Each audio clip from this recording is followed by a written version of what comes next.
That's Montreal's Underground Divas on Made in Canada on Show 97.7. Baby Doll from their self-titled debut. The Underground Divas on, yeah man, 1280. We be jamming, yeah man. Right now we're going to play some Underground Divas. They're our in-studio guests. They'll be performing live in the studio this morning, and I can't wait to have them on. We'll be doing that at about 12:30. Right now, here they are with one entitled Baby Doll out of Montreal, the Underground Divas. Our guests we have Rick Murin, who is on vocals, guitars, percussion, bass, just about everything, but there's room enough for a few other members as well. Brent McCambridge, and what do you play, Brent? I play guitar and harmonica. And Joey Mulroney, who plays... lead guitar. And there's a couple more members as well. Vocals, yeah. Okay, and there's a couple of new members as well? New members, Tony Labau is on drums, and Andrew McNeil, who's actually singer of Whereabouts, is on bass for us. The Whereabouts, I know those guys. Yeah. He's an old friend of mine, and he decided to play bass for us on the live lineup, and I guess our next record and stuff too. Yeah. Now the band got together last year pretty well. Yeah. Mm-hmm. Yeah. And I'm sure you guys are newcomers to this. You guys have been around. You sound like you've been around. Yes, yeah. I played for quite a while. Joey's been in quite a few bands, Touch and Grime, Power Squad, a lot of a few bands. I was in a band called Dead Poets. We didn't We didn't do a lot, but we did a couple CDs on our own, kind of underground CDs like we did with this here, you know. And but I've been playing since '85 or something like that, recording in hiding in the basement and recording and stuff since Multitrack came out, you know. And so you guys got together last year, wrote 18 songs. I'm sure more, but there were 18 on this album. Put this album out really quick. I think in September. Yeah, we recorded it and then put it out in October. Partially in our friend's basement. Well, mostly actually in our friend's basement in Verdun, and a lot in my girlfriend's cottage up north. And we did it very, very basement recording, but very nice digital recorder that my friend Eric bought, and microphones that was the whole key, was the great microphones, great recorder. Right. We were able to do it live off the floor, a couple dubs, pretty much like that, you know. Out of Montreal, that's the Underground Divas, and we have 3 members of the band in the studio with us this morning. They'll be performing live, and they're just across from me. I'd like to say hi to Rick, Brent, and Joey. The red button there. There we go. How you doing? It's been a while.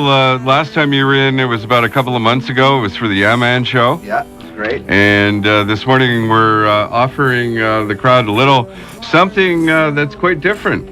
We'll be playing live in the studio this morning, and I'm looking forward to hear that. That's great. And what do you have lined up? Mostly stuff from the album? Yeah, we're gonna play. We're gonna wing a couple songs from the CD, and yeah, it's gonna be great. Last special. Yeah. Okay, so we have Rick, Brent, and Joey in from the Underground Divas. Guys, you have some CDs to give away, maybe a little longer on in the program. We'll be doing that. Sure. And we'll be getting you on live in about, another few minutes. Okay. And we'll take it from there. These guys saw me play with another band I was in at the time when we met. Yeah. And that's how we met. And they were playing country licks, and they're like, hey. We stole Joey from another band. We came and met him, and we kind of asked him to come join. Actually, it was kind of weird because we met him, and we gave him our number and everything, and we said, call us because we really need, someone to play. I loved what he was doing with the band. The band was Touch, by the way. We're still actually together, and they're a really cool band, really. We said, give us a call, and I don't know if he lost the number. He said he lost the number. I don't know. I don't know if I believe that, but we really did not see him until a couple months later when I seen a directory in the Mirror for bands, and I seen Touch, and I went, this guy Joey never called us back, and I emailed them, and within, I swear to God, about an hour, I got an email back, and all of a sudden Joey's calling me, and I'm like, you remember us, Brent and I, we seen him with the band. I said, come down, let's meet, and we had maybe 5 to 6 songs. We were at him, and just put him in the corner and said, "Okay, did you ever hear of Graham Parsons? You got to play with us." Yeah. You ever heard of Graham Parsons? Check out Graham Parsons. You didn't know who Graham Parsons was? Yeah, and he was just like, whatever. I like bluegrass. I like country, and so we're like, okay, well, give us a call. Come on. There's a lot of country in this music and Underground Divas, sort of crying in your beer kind of stuff. I guess your influences must have been, was it more country or was it more country rock? Like I'm thinking Graham Parsons, Flying Burrito Brothers, Poco, all those bands. Yeah, was it more like that? that for sure. John Prine and you know, and then some of the new people. I was really inspired, honestly, from this to even say it sounds like a bit bandwagon or something, but that whole brother thing that happened. Oh yeah, and sold rather well. Yeah, well, that, just the music itself was just so like kind of mellow and simple and real. Yeah, really. I've seen a live version of that show, and there's one mic on the stage and everyone around it and stuff, and I think that we can do that too. We're pretty electric as well, but we can also just play right here, and the songs come across the exact same way as the record. So we have a few different ways of doing this band. Our first show we did it in an art gallery, just the three of us. And we just played with Swimming last Sunday as a 6-piece finally, the full thing. And it was nice to hear the pedal steel in there, I have to admit. But there's a real history of country flavored music in Montreal. There have always been like it's everywhere. It's always venues, and it's real. It doesn't matter what you like. You could be into the White Stripes new album, and you come and sit in front of our band, and you're going to be impressed. There's no doubt. You're going to like it. The Rolling Stones. I've always felt that the Rolling Stones could actually put out a country album. They have enough songs. Girl with the Faraway Eyes, Country Honk, Sweet Virginia. But those influences certainly are here on this album. So inspired. And there's actually one song where you credit the Stones because you got a little too close. I think we have to. I think we had to. It's just, it is. I mean, there's obviously the the lick of Honky Tonk Woman, and there's just that ending that is so Sweet Virginia. But then we put our own thing. No, I find it's a good balance between the two. I think it's a fair split, But you did give credit. Now, did you have to get a hold of Mick or I Keith, remember the Verve, a few years ago, and all they had was a sample. Of something really obscure, a bizarre live tribute and they album. Lost every nickel on that song. And it was like, what's up with that? And so I don't, Did you write the company, the publisher, and? No, we have not. No. Oh, so no, we have not. So you know what? It would actually be kind of cool if they want to come to us. If I can get in touch with them. At least Michael Jackson doesn't own the rights, so I don't think. I'm not sure. Maybe we could talk Keith into coming and do something with us, like we did with Grant Parsons, and Grant Parsons was a big influence on us, actually. Absolutely. What is probably the biggest one on this band, and either directly or even indirectly as well. As writing songs. Yeah, and the Burrito Brothers too. Just that sound. They had this sound that we kind of want, and we kind of, I think, got a little bit.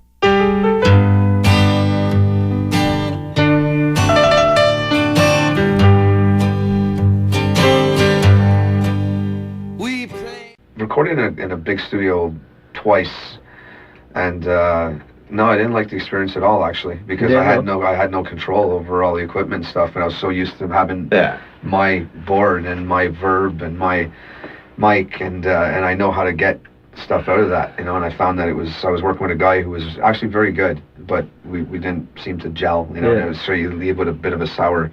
You don't leave fulfilled doing what you wanted to do, chemistry is a big part of the recording process, for sure. And with this, we were just in basements, and especially when we went up north, Grimey's basement, especially when we went up north, to Pretty Acres, and which was on the night of the eclipse. Is that right next door to Green Acres, man?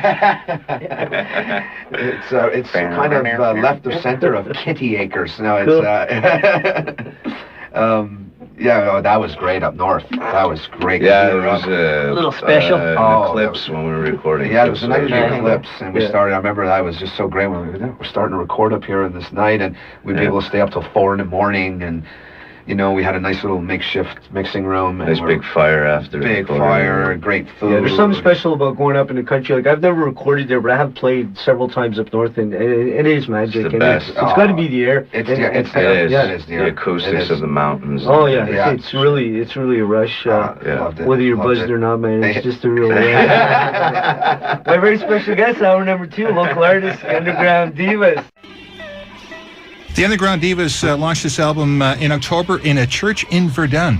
Yes, we did. Are you guys all from Verdun? Is that No. Well, Joe's from I'm from Chattagay. Joe wants to be from Verdun. He commutes. Joe's going to move. That's the retirement He's home for actually Verduners. aspiring to go to Verdun, and it's true because we've been there forever. They're trying to get out. I'm like, I want to. He does. He has a lot of friends there now too. Is there a little separate musical community in Verdun that we don't know about? Is there anything like that happening, or is it just you guys? It's not just cheaper rent, So it's we're you know what it is it's a lot of people that want to, and but I always have been doing it too. I mean, I always been, like I said, I've always been recording, always been writing stuff. Just this is the one that is worth to come out. Yeah. To go, I'll go to Toronto or I'll go to wherever with it. I'll go on a bus with these guys, And So speaking of Toronto, you guys will be going for Canadian Music absolutely. Week. Yeah. March 4th, Silver Dollar Room, Yeah, I've Thursday been night, there. 9. Yeah, you were telling me that. You said. And but we It's just right next door to the Elmo Combo, almost. Yeah, it's on Spadina. Yeah, it is, yeah, we have a showcase there, and then the next venue. night we're playing in Peterborough at the Moho, which is the Montreal House in Peterborough. Wow, I've never heard of it. Yeah, we just talked with a guy there, and apparently it's a nice little community. There's Trent University there, I believe, so there's quite a crowd there, and it's pretty good. They're Well, actually Southern paying us. Ontario, this kind of music, I think you're going to do rather well. They're actually paying us some money too, apparently. 2, 3, 4. Couple more selections from the Underground Divas. They're in the studio with us this morning here on 1280 CFMB. It is now 12:36, and Rick and the boys will be playing you some music in the next few moments, and it looks like they're all tuned up. Guys, your mic on? You ready to go? Don't forget the red button. That's the one that'll put you on the radio. Red button. You're all set? Yep. Okay. So we do, this is Last Vessel. Last Vessel, live and direct on 1280 CFMB. This is the Underground Divas. May Godspeed protect me as the song I feared sounded. Cross my hands when you're ready to send me away.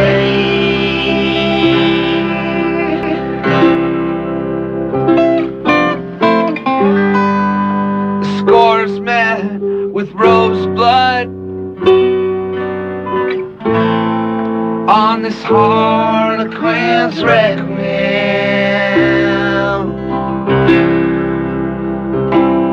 So let the hands of a stranger build my last vessel for my body to lay.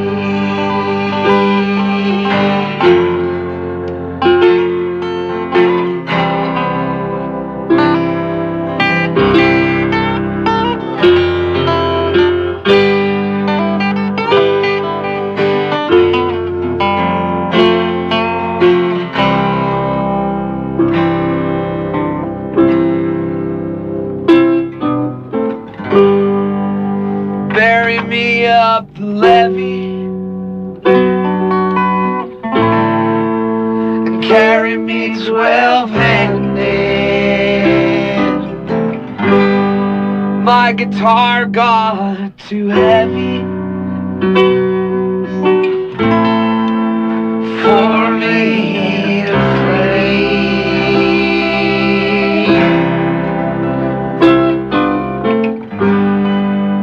For when the next flood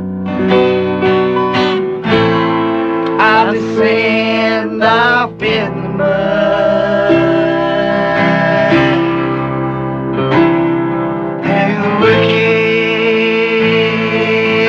river shall wash my last vessel and my body away.